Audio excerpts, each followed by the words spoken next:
Hello friends, তোমরা সবাই কেমন আছো? তো আমি আজকে অনেক দিন পরে ব্লগ নিয়ে এলাম। তো আমরা ব্লগটার উদ্দেশ্য হলো আমরা একটু ঘুরতে যেতেছি কলকাতা, তো একটু ব্লগ করে নিলাম। তো আমরা ফাইনালি আই বললাম এয়ারপোর্টের মধ্যে। তো এখানে আমরা সব বোর্ডিং করে এসেছি।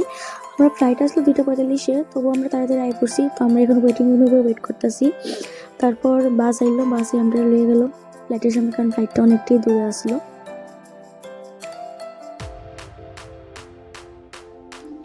আকাশ থেকে নিচের ভিউটা দেখতে খুবই ভালো লাগে, খুব সুন্দর লাগে। তো তারপর দেখতেছি আমরা এখানে খাওয়ান দিচ্ছি, কিন্তু আমরাও দিচ্ছি না, একটা ছোট্ট বাচ্চা আসলে আমরা লাগে। তো তাইরে দিচ্ছি এখানে কী যেন দিল, একটা পাপড়ের মতন, তারপর জুস দিল, আর এখানে পপকর্ন দিল। তো তারপর আমরা ফাইনালি আয়ে পড়লাম কলকাতা এয়ারপোর্টে। তারপর আমরা এখান থেকে রুমে যাবো। আমরা গিয়ে আপাতত একটা যে কোনো হোটেলে থাকুম, এক রাত্র না যদিও, মানে কয়েক ঘন্টা লেগে আমরা থাকুম। আমরা যাবো ধর্মতলার এখানে গিয়ে সেটা আমরা যে কোনো একটা হোটেলে থাকুম কয়েক ঘন্টা লেগা।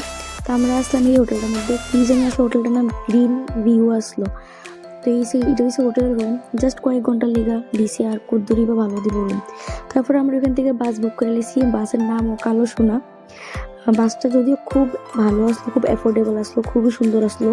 আর আমরা স্লিপার নিয়েছিলাম, কারণ অনেকক্ষণ জার্নি বয়ে যেতে পারতাম না, আমরা ঘুমাইয়ে যেতে লাগবো।